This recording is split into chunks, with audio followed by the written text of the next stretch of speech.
Hi, a very warm welcome to everyone who's made it so far. We're so pleased to have you here for this of our first panel workshop. So while we're waiting for people as they're coming into the room, I've got two questions for you. Who were or was one of your favorite teachers, and why are these people important still in your life?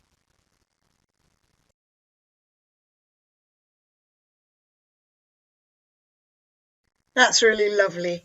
So today our agenda is first I will give you an introduction to the series, and then I will talk to you about who our panel are, and then we will go through some of the questions that we've got prepared for the panel. And then finally, I'll open up the room so that you can ask questions to the panel yourselves and also give the panel the opportunity to ask you questions. I thought we would start our session today by first introducing the rationale behind hosting an event like this within the Teaching Online Workshop series. So after semester 2 last year, we ran a poll asking the participants who had attended workshops why they were coming to our sessions, and if there was anything in particular that they really wanted in 2022 and going forward. And one of the things that, along with the desire for more information on digital usage, how it's being used in the class, there was also a desire for a sharing of good practice in general. In order to gain a sense of what students were really reacting to in their classrooms, we also decided to read all of the Humanities Teaching Award nominations. And although there were mentions on specific tool usage here and there, what really jumped out to us was how often the students' nominations included words and phrases like engaging lessons, inspirational teacher, he's passionate about his subject, she made me feel motivated to learn, as well as how supportive and helpful lecturers are, the sense of community they build, how organized their Blackboard space is, and in both giving and responding to feedback. But in summary, to quote from Becky Bennett's session on what works in teaching, what really works is you or us, and that should hardly be surprising. Teachers matter. At the beginning of this session, while a lot of you were waiting for us to start, we were writing about special people who have educated us. So it shouldn't actually be surprising that words like passion and inspiration were featured much more commonly than other phrases. Nonetheless, it still feels a bit surprising that these sorts of phrases were 6 times more likely than remarks on an academic's knowledge and experience. Teachers matter, and the way that you teach matters. So even if sometimes education today can feel a lot less about passion and instead about the process, about the tools, about the technique and the assessments, students actually very rarely nominate a person because an exam was so incredibly interesting. They don't comment, even if it was. So they don't really comment on how an amazing researcher that person is, or on the number of published articles. What really gets them is how much they were inspired, how much their instructor's energy or enthusiasm helped them to pay attention, how excited they felt about being in the room, how they've changed their life's path because they were so inspired by one particular lesson. And so that's where we are. This is why we're looking at engagement, passion, and inspiration. We're incredibly fortunate to have these 4 amazing lecturers with us, Patricia, David, Ross, and Peter. It was honestly an absolute delight reading through the nominations that their students gave them. Collectively, they received about 37 nominations, but these are just a few samples of the sorts of things that their students wrote about them, from very brief comments to almost essays. And I'll give you a quick minute so that you can read through some of the things that they said.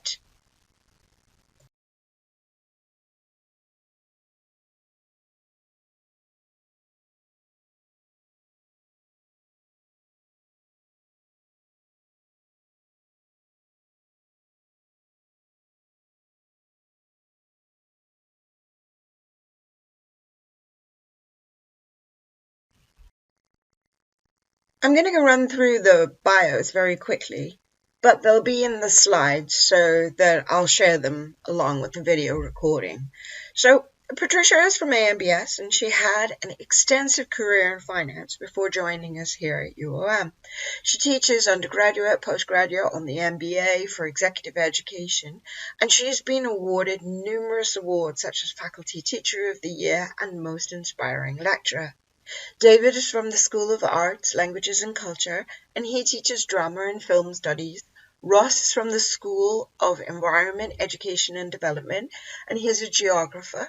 And Peter is an economist from the School of Social Sciences. A very, very warm welcome to all of you. Let's begin with the simplest of questions. Why do you teach? So Patricia, you have an extensive background in the world of business. What made you decide to become a teacher?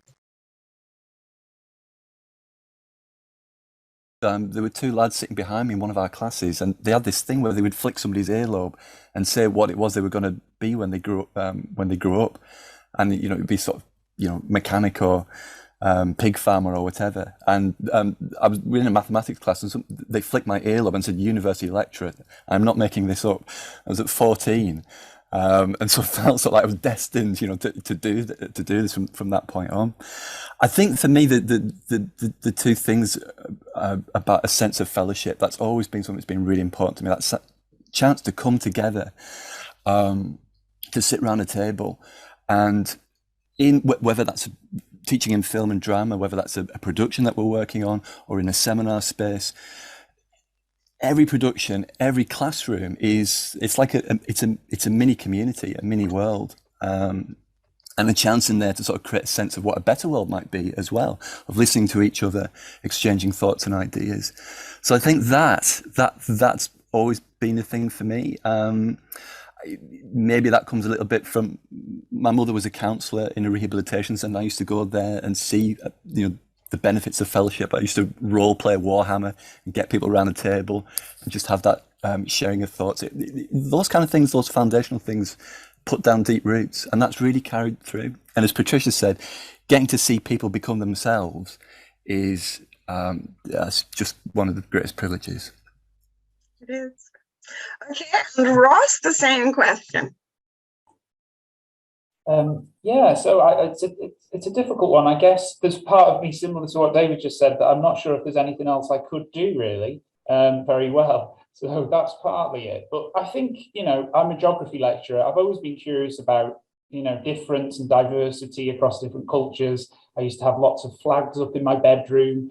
I love reading. I love kind of just learning about stuff. And I have a job where I'm able to kind of read what I want and then try it out in discussion, in a room with students. And I get a lot of satisfaction from being able to, pitch ideas and get their response and to discuss contentious issues as well. So, I think that's basically why I enjoy teaching.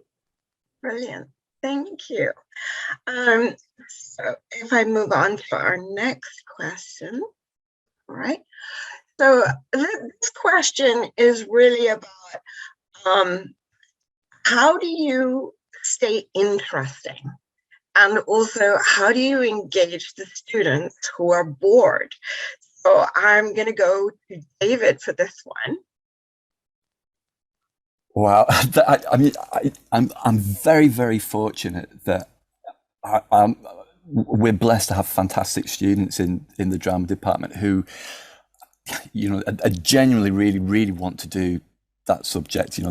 They want to direct, they want to write, they want to act, they want to connect with people. So I mean, I'm under no illusion that I have a huge advantage, that the students that I work with really are really interested and often make the job very easy for me. I'm also very fortunate that I'm teaching a subject that lends itself to that. So in teaching film, if I might be in a lecture, and if I feel I'm sort of really, I'm kind of drying up a little bit, I can always put a clip on from a film and get people to respond to that and reflect on that. So I put that out there first of all, just as a baseline. I'm very lucky to teach the subject that I do with the students, that I do, and it does bring an advantage in that respect. I think to make the subject more interesting, I always, whenever I'm starting out with a dissertation student, I always ask them 3 questions, which are relating to the topic that they're going to be working on. What's the problem? Why is it problematic? In other words, why does it matter? If you had to look the cynical naysayer in the face and said, this is why I'm going to spend the next year devoting myself to this subject, and this is why it matters. This is why it needs to be done. And then how are you going to address that problem? And that's something I always try to keep in mind with any lecture, is why does this matter?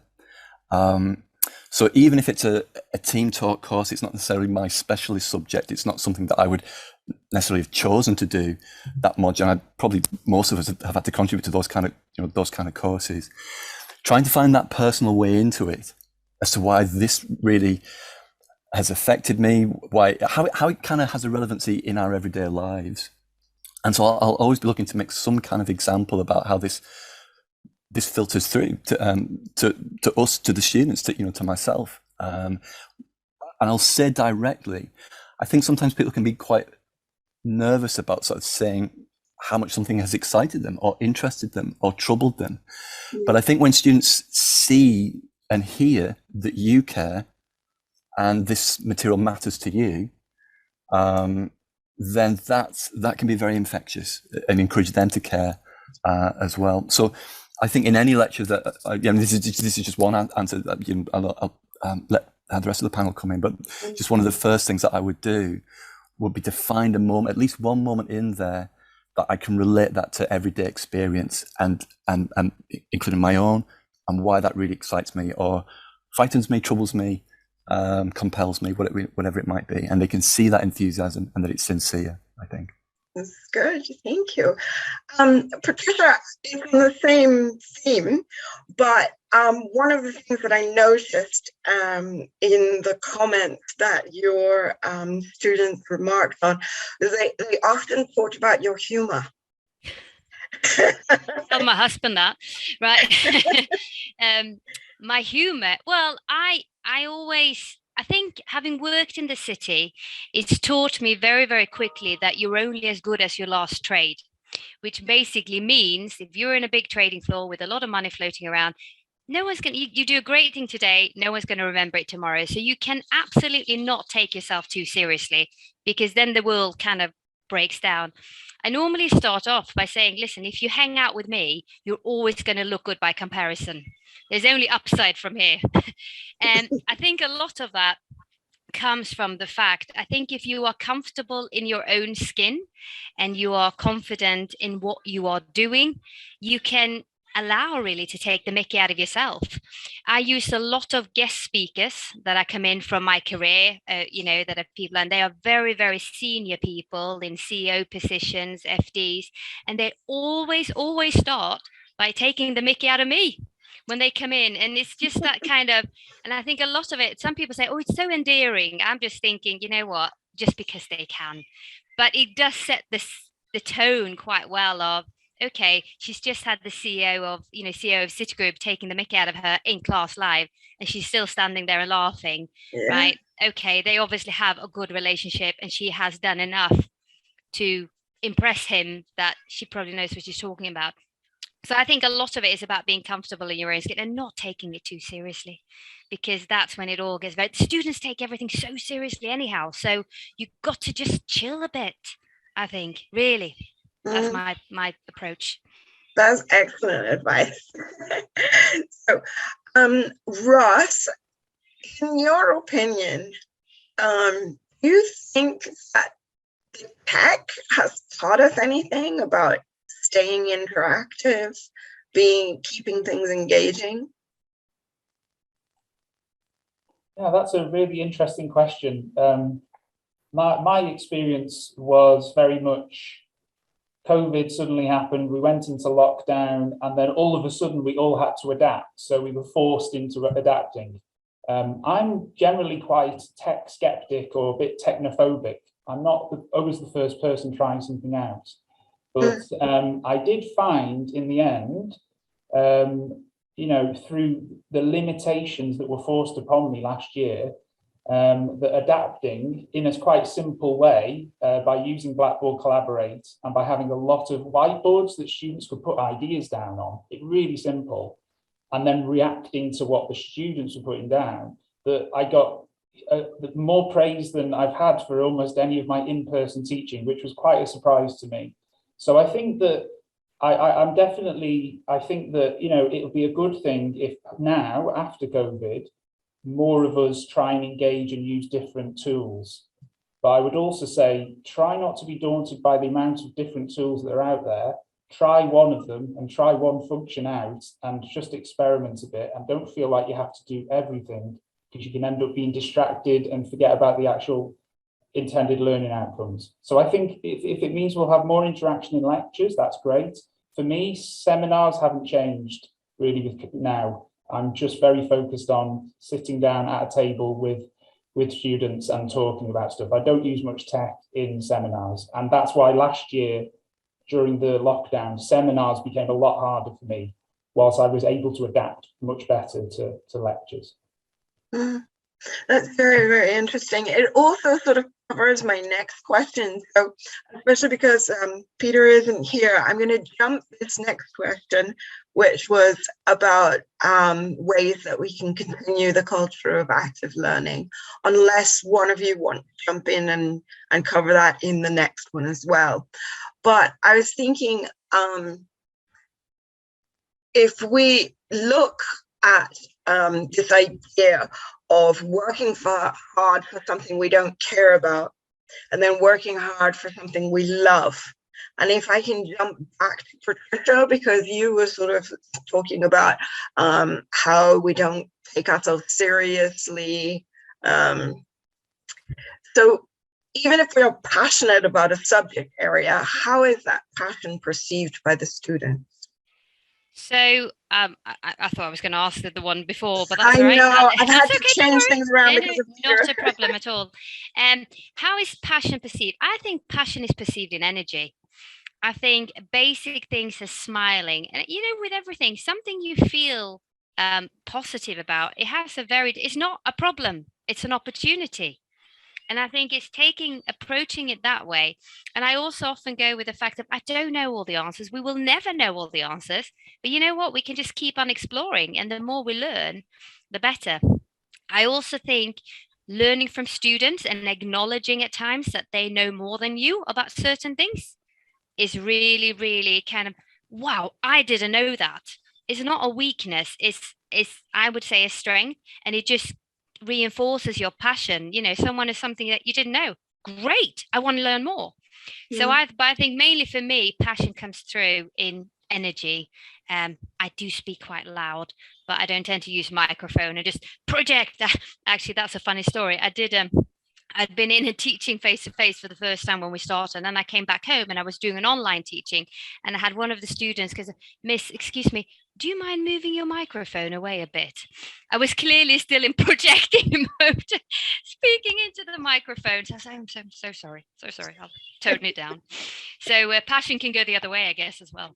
But yeah, energy, I'd say, is the key word in it.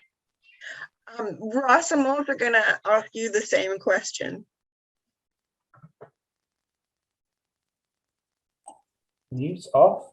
Sorry about that. So I would, I think going back to an earlier point for David, I think the passion probably comes across when you really believe that what you're teaching matters and that you're explaining that to students. So yeah, don't assume they know why it matters. You've got to show it somehow, and that can be linking to your own life or through an example.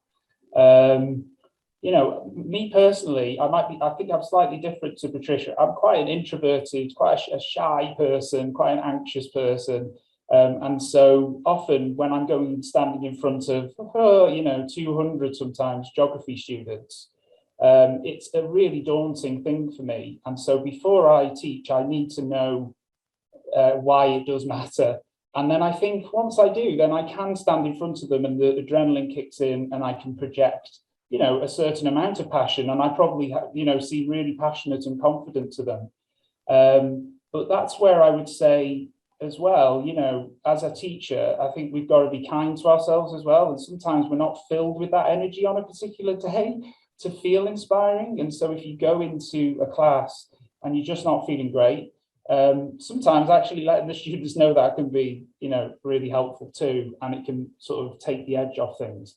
So I would say passion, kind of like inspiration, is a fleeting thing. It's a mysterious thing. And when you've got it, use it. But when you haven't got it, be kind to yourself. Don't judge yourself too much. Actually, a perfect sort of segue into the next question, which is a tough one, David. I know, sorry. So, David, right now we're going through, significant world events. We haven't even finished the pandemic, and now there are other things happening in the world. So how do you keep bringing your personal passion into the classroom when the world is in chaos? Sorry, I had to have some hard questions. We've actually just been talking about this in one of my seminars last week, and sometimes the seminar is a refuge or a sanctuary for me, to go there, which is not about running away from the world, but that's again coming back to that sense of people from all around the world being in a room together, talking things through. And I have lost track of the amount of times where the hope and courage I've found on that has helped me get through a difficult time. And certainly the other week that was one of those instances. So it might not be, and in those situations I would always be very open with the students. Certainly when the invasion of Ukraine started several weeks ago, I really did not feel like teaching that day at all. Actually, funny enough, I was telling the students about back in 2003, the week that the invasion of Iraq began, and I was lecturing that week, and I was going to be doing a lecture on film music, ideology and film music. And I remember the start of the week just thinking, I can't do that lecture. I don't. We were going to do Psycho, and I could have made some cheap, facetious comment about psychosis and certain leaders and things like that, But I thought, no, how do we do this? And the lecture has some kind of, can contribute to that conversation. So I remember changing the film that week. I changed it to Gio Pontecorvo's The Battle of Algiers, which I don't know if people know, but is an extraordinary film made just in the wake of Algerian independence with support from the Algerian government. And the Pentagon have used that film, to show to their personnel ahead of sort of being on the ground in various countries in the Middle Eastern conflicts. So it was something that it just well, how can we speak to this and respond to that? That I myself knew, as I thought Ross said was so true there. You can't go chasing passion and try and force it.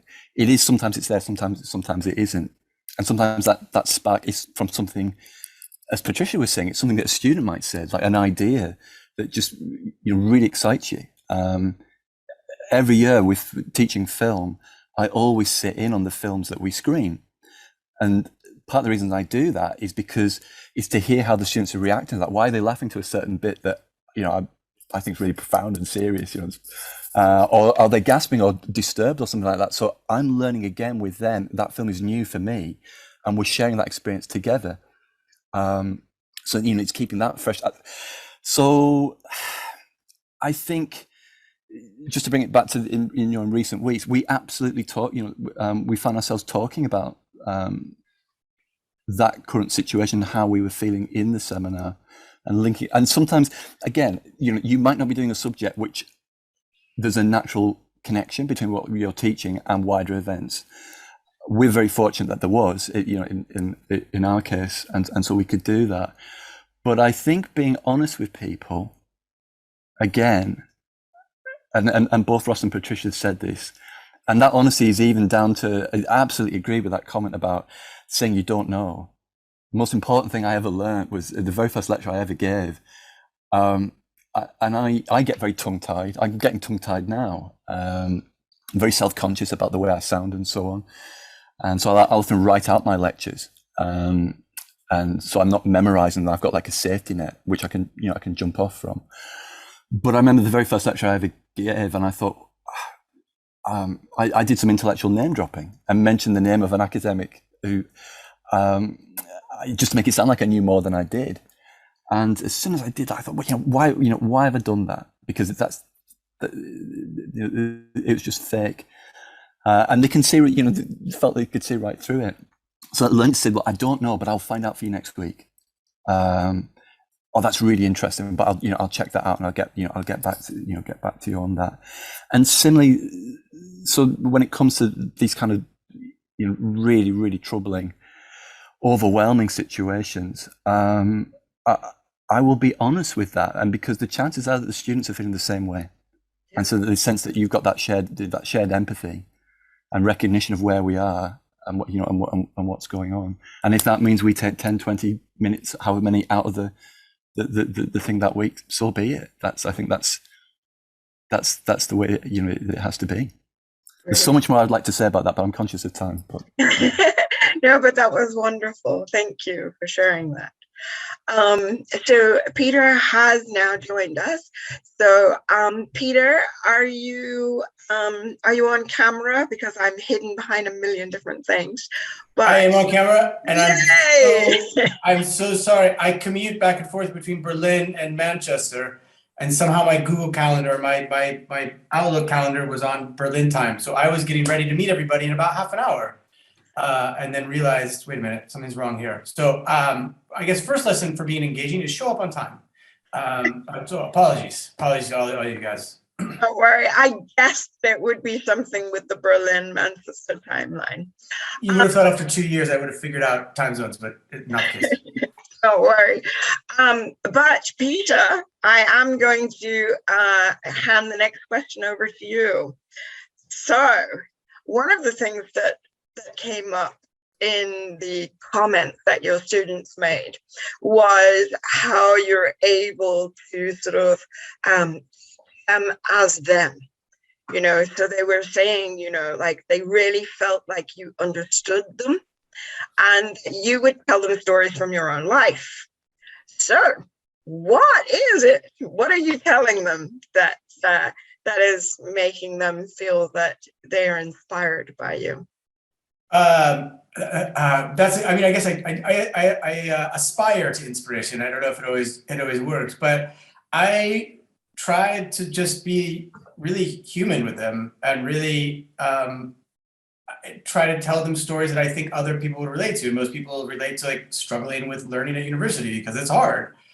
And so I often would share stories that I was a terrible student as an undergraduate. I was an awful student. I was really bad. I will raise things when I'm teaching and say, I remember when I learned this. I'll tell them a story about when my professor taught it to me and how confused I was when they taught it. And so I'm going to go through it really slowly because I was confused by this. So I found in my teaching, especially for like undergraduates, I try to keep myself in the headspace of what I was like when I was 19 or 20 and didn't know anything about economics. And I found that's gotten harder and harder the older I get. It becomes more and more difficult to remember what you didn't know. But I try to be really clear about what, you know, I didn't know this at one point. You don't know it today. Tomorrow you will know this. We'll get this through this together. The other thing I do is I use like family and friends. So I spend, like this last week, I gave a lecture about choice under uncertainty. So people are deciding whether to take a gamble or not. And I show them a picture of me and my 95-year-old Nona, my grandmother, at a casino, because she likes to gamble, but she's also like an old lady who's super risk averse, and trying to connect with them, just like, hey, we're talking about real people. Here's real people in my life that I find confusing because they're very religious and conservative on one hand, but she also likes to gamble. So she's expressing sort of both of these behaviors that we're trying to understand. So it's things like that. It's just trying to be personal and human with them. And it's not sharing, I don't know, like secrets of my personal life or anything. It's really just being able to let them see their professor as a human being. Because otherwise, I don't know if we all remember this, but remember when you were a kid, if you ever saw your teacher outside of school and you were like, what is going on? They have a life, they're a human being outside of school. Like I don't want my students to feel that way if they see me outside of university. I want them to know that I'm a person, that I struggle with stuff, that I struggle to learn economics. It's hard. And therefore, if I can become an economics professor, anybody can, right? So that's the sort of message I try to deliver to them by telling them personal stories.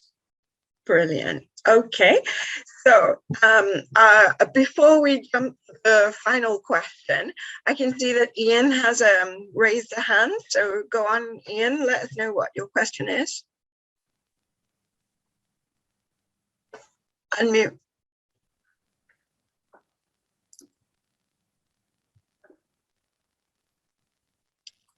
Yeah, I'm really bad with technology because I'm old. Don't we always talk about people who taught us or people who were major figures in the field? I find a lot of times I keep tying back into that history. And I don't think it's a bad thing. And I'm going to shut up and I'm going to mute myself. All right, thank you. All right, so we have one final question before we open up the panel. So Patricia, I'm going to come to you on this one because that word inspirational was one of the most frequent words that we saw in your in the students' comments about you. Do you think that a person can be taught to be inspirational? That's a tricky question. Can I come back to you on this one, as we would say? I guess in terms of one of my things that I look on a lot as well is soft skills and how we actually use our soft skills, transferable skills, etc. Can you be taught to be inspirational? I think you can get assistance in trying to understand more what inspiration is. And I think if you understand what inspires you, you can model that type of behavior. So I'm quite big into NLP as well. And I think those type of things is important, but it's understanding what drives you. And a lot of us are unfortunately more focused on the things that don't work rather than the things that work. So we look for faults rather than opportunities, and that's not going to help you to be inspirational. So I think in terms of being taught to be inspirational, I think I think some people are obviously naturally born that way, and that's amazing and good for them. And others, I think, if you are aware of it and you're willing, I think there is a good opportunity for you to change your frame of mind and how you're approaching. An example would be, I mean, I can't think of any on the top of my head now, but people that have gone through troubles in life, and we see them on amazing TED Talks and all around the world. They've obviously come from a very, very dark place where things were not great. And look at them now. They're standing there and the inspiration, whatever strength and inner strength they found. I think, that to me shows that you can develop this skill in one way or another, but maybe not everyone. So. And David or Ross, do you want to jump in? I mean, can you learn to be engaging? Can you learn to be passionate? Yeah, that's a difficult one. I think probably you can enhance that in some way, but I think it's probably a longer term project for someone's career. to become confident in the sort of material you're teaching, to become confident in yourself and able to explain why something matters. For me personally, that's taken, that's taken quite a long time. But I think as long as you're a reflexive practitioner, as the years go on, and you reflect on what works and what doesn't, and you try and be authentic and don't be afraid to show vulnerability, you can probably, inspire or bring some spirit or hope to your students.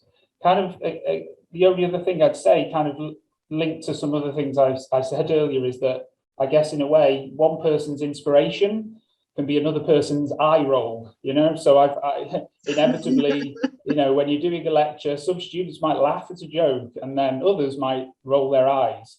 And I think, again, when you're putting yourself out there as a teacher, you may be showing some vulnerability, kind of accept that you can't control the reaction of everyone in the audience and kind of be okay with that. That's how I help manage myself anyway. Can I just chime in as well? I think so. You sent us this questions before, so I was thinking about this one. It's a really interesting question, right? And I thought you can't really teach someone to do that, but you can learn to do that. And I think a lot of it is about finding the voice that you are comfortable with in your classroom. And that doesn't mean, I don't know, like the suggestions that I give to my PG students is always like, remember the lecturers that you really liked, remember the professors that you really liked in the classroom, that you liked, and then copy them. Just imitate them in a classroom. If you're not comfortable, imitate them in a classroom. Do what they did. And over time, you will evolve and you'll have your own voice. But if what they did made you like them, then in a classroom, then you can sort of emulate that and teach yourself, learn along the way about how to become more comfortable, more engaging. I think the other thing is, the problem with it, I think, is sometimes things are held up as like, this is how you be an engaging lecturer. Like all TED Talks sound the same, right? There's even like joke TED Talks about how all TED Talks sound the same. And I just think that's a bit silly. We have very different personalities. We have very different characters. We value different things. And I think it's important then to watch a lot of other people teach. You watch a lot of people teach. If you're in this position, you've already spent probably far too long in school, but you go and watch some of your peers teach. Just watch them. The ones that are good teachers are popular students. Go and watch what they do. But there's no one way to do it. So there's a guy named Patrick Winston who sadly passed away. I don't know if anybody's ever watched any of his talks. He's given some lectures on how to lecture. He was a physics lecturer at MIT.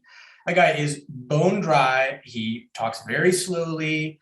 Everything about his personality should be like, this lecture is going to be flipping boring. And it's not. He's brilliant because he just knows who he is. Now, he and I have very different patterns of speaking, but he's like one of the most engaging speakers that you could listen to. So I think it's not about trying to do what you think is being an engaging speaker. It's think about who the people that engage you, who are the lecturers that you really liked, and really just copy them if you're not comfortable in front of a classroom. You'll get to your own voice, right? You'll get there eventually. So yeah, I think you can learn it. I think it's a hard thing to teach because it's sort of for people to discover themselves. Brilliant.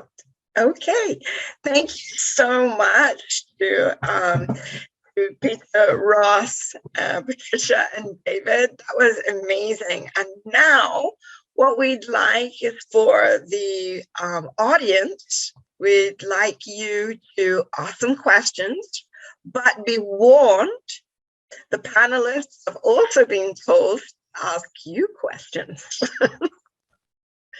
So whoever fancies it. So Ian, your hand is still up, or was it leftover still up?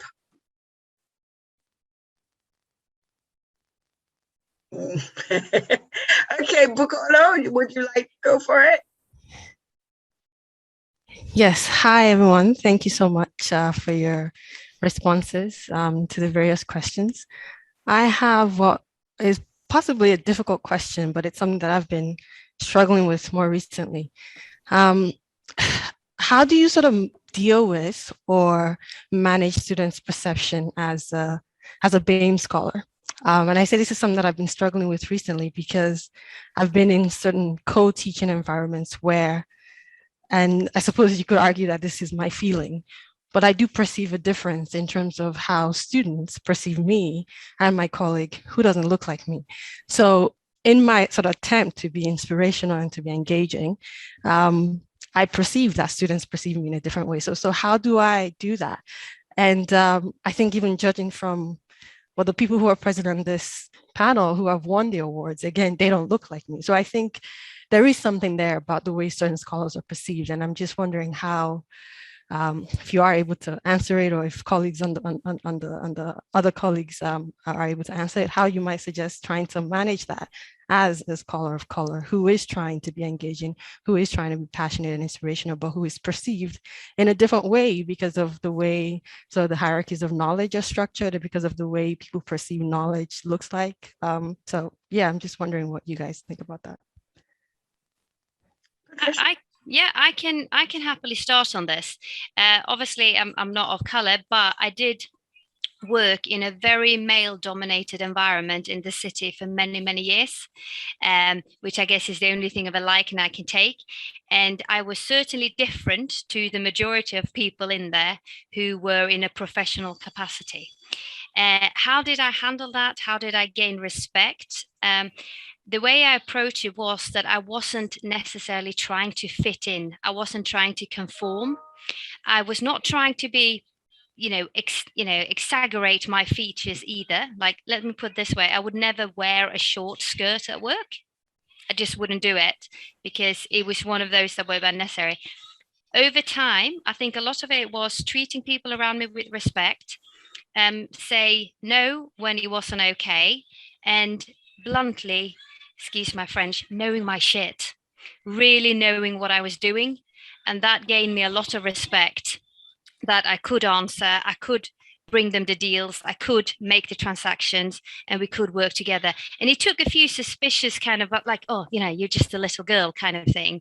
And to gain that confidence of come from a lot of not to revolt, but not to necessarily try to fit in, just be very, very good at what you do. And people then kind of, you gain the respect fairly quickly, I'd say as well. Brilliant. I don't know if that helps, but it's a slightly different scenario, but it's in a way similar of being in a completely different minority and very different from everyone else around you. Okay. Any more questions? Oh, can I respond to that as well? So I think that is a real problem in the world, actually, not just in academia. But you mentioned like the people that won the awards. I mean, I don't really put much credence in any awards, but I mean, we know from data that professors of color, female professors, all do worse in these sort of student feedback things. If they do worse in the student feedback things, it's going to spill over to who's getting the award. So I absolutely, I think this is a structural problem, something that we need to do a lot more to push back on. Having student feedback forms, full stop. I mean, they're so biased to the point of absurdity. We shouldn't be using them at all to assess how well somebody teaches. And creating better opportunities to support and mentor female lecturers of color to help them. I don't know, as the white dude, as the straight white dude in the room, I haven't dealt with those struggles, but I feel like we can all do more as the straight white dudes to reach out and try to support people and mentor or do whatever it is that needs to be done to help overcome those things. But I think some of it is also just the infrastructure that is in place that rewards, or at least makes my life a lot easier simply because of how I look. So yeah, I think, yes, it's a problem. And yes, it's people like me that need to be fixing it. Because, you go into rooms and it's a lot of people that look like me. And it really shouldn't be that way.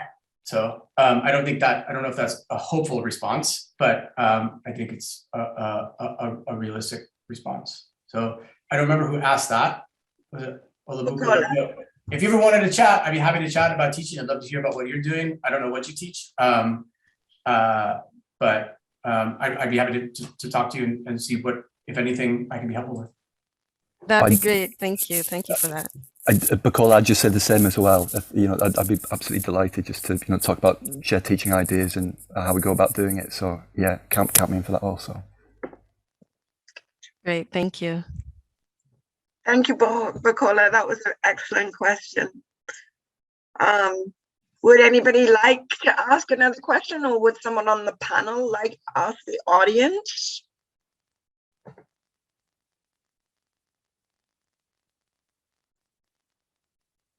Can I ask a question?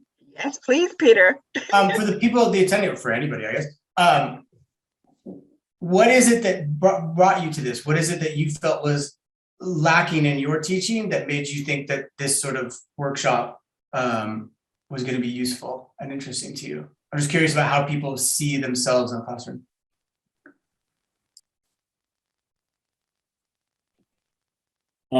Peter, I just wanted to find out how other people did their teaching. Simple as that. I have to say that's the same for me as well. You know, just coming on today, just, you know, always just like hearing from other people. I've been doing teaching observation for the last 3, 4, 5 years, and just to get, I'd learned so much from doing that, going in and sitting in and picking up ideas, different ways of approaching situations. So yeah, for me, coming on today, I can always speak. It's just to hear from you all, you know, as well. I love listening to people talking about their teaching. It's made me want to be a student again, really, and come to all your classes and learn about geography and economics, and maybe not the finance, Patricia, but I'm an accountant. So I think one of the things that's really interesting is reflecting on our own personalities and how we come across in the classroom. I'm always a bit self-conscious about, well, there's other people that are more entertaining and funny and they can relate more to the students, and some people are naturally very good at that. I'm quite an informal teacher, but I think just seeing the discussions here is, obviously we all have different styles, and that can still come across as engaging and passionate and inspirational, but in different ways. I just follow up on that, Alison, because that's something that you know, I've felt that very much as well. And I think that when students see that you care, it doesn't matter whether you've got the best jokes or the best PowerPoints or whatever, you know, whatever it might be, actually that you genuinely care and you care about them. That kind of, and I don't know whether this maybe in some way links in for Bacola as well, but that sense, that's when the respect kind of like starts to, you know, starts to change. That at some point the students they may not think it, they may not know it, but at some point, you know, they're going to need us for, you know, for advice, for feedback, for reassurance, for references, you know, for whatever it might be. And I think that I just had experience with a student this semester who started off the semester being really quite resistant to me, and quite surly. And that often comes from a position of insecurity. And in that case, with that student, they really felt that they were embarrassed, that they didn't know enough. They felt they were on the wrong module. They shouldn't have been there. And that was through getting to know that student, just talking with them afterwards. I just think first of all, getting to know names. I think getting to know somebody's name is such a huge, and that's very difficult to do that when you might be teaching a class with 200, 300 people on. But you know, if you have that sense that somebody is giving you that, there's some kind of resistance from them. It's not like I'm chasing after them to be liked, but it's just, you know, I want to sort of get to know them and reassure them that, you know, I'm there to work with them. I'm not, and not to see this as like as a block to that. And I think that for me, a lot of that came from, you know, being very conscious about my accent. I was the first in our family to go away to university. And that coming to Manchester and being the only person with a northern accent in Manchester, you know, in a seminar, it's like, no, where's everybody from there? But that kind of sense of certainly in our department, there can be a lot of like socioeconomic privilege there, and feeling that I kind of need to gain the respect of these people at times. And a lot of that came from what Patricia was saying, showing that you know your stuff, but ultimately that you care about them, and that might be a very slow burn process, like a very long way through. But you know, I've seen many people who might come to an assumption or who's this wise? Like, we're not taking him seriously. And then gradually realize that, that I really care about them and want them to do well. And, I'm going to be there for them, where I can be. And that changes. And that's not about telling jokes or, what have you. It's just, as Peter said, everybody said it today. It's, being human, I think, being yourself. Yeah. Brilliant. Thank you so much. There was one question in the chat. There were many discussions in the chat, but there was one question about how our institution could foster an environment where lecturers can become more engaging and passionate and inspirational. And I just thought, Becky, would you like to answer that question? How could we foster that? It's a big question. It is. And I think for me, what's been really wonderful about this session is really hearing people feeling brave enough to be themselves and to use the passion that they must have for their subjects and for this job that's got them this far, really. And I think the point that Bacola made was really important as well, that we recognise that everybody is a very different person with very different backgrounds, and that we as an institution do what we hope we are doing for our students and value teachers and our academics in the same way that we want to value our students, but also recognise that some people will have bigger challenges to overcome. I think the point that Bacola made was so important, about that perception. There are certain people who don't feel that they fit the mold of what other people see as a university professor. And I was saying in the chat that I never thought that that was something that I could do. And I think we need to do more work to combat that, because there are lots of people who are doing really amazing stuff and are probably even better teachers than a lot of, they might be the most inspirational teacher, but the feedback and the way that they're perceived is just not recognising that, because of these ways that we all have of perceiving different people in different ways. And we really need to recognise that in the way that we value our staff. I think there's lots of work to be done on recognising teaching per se as well, and having that parity of esteem between teaching and research. There's lots of people that are amazing teachers and who often feel that research is still something that's valued over teaching. I think if we walk through our buildings, you wouldn't necessarily know that what we're passionate about is teaching and our students, because we don't see our students, we don't see our teachings on the walls and something that's celebrated.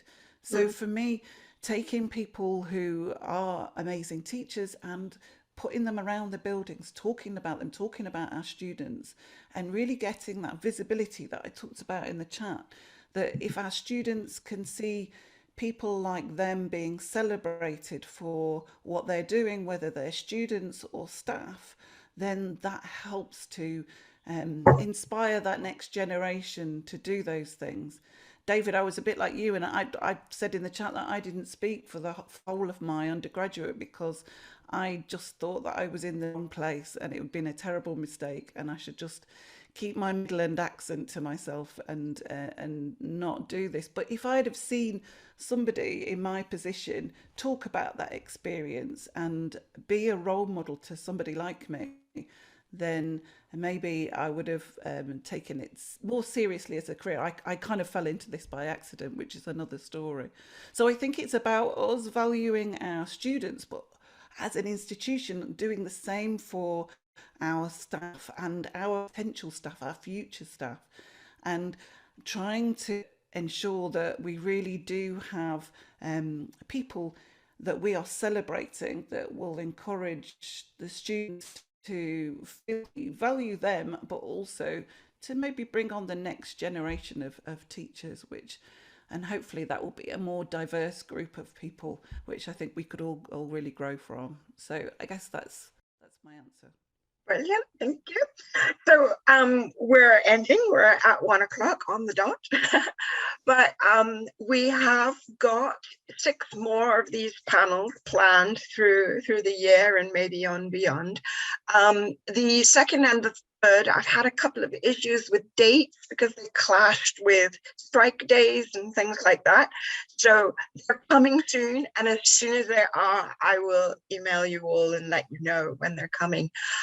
It is also important to know that the other panels have got quite a lot of a mix of people. It isn't, you know, we didn't just choose 3 guys and a woman. We chose them based on the incredible number of nominations.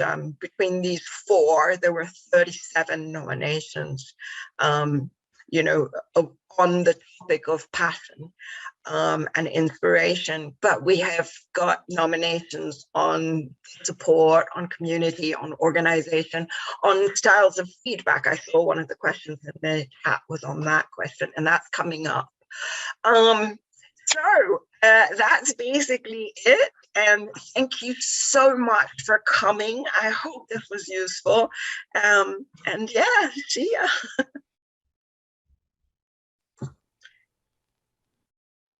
And I'll stick around for, you know, if anybody wants to talk to me, but bye-bye.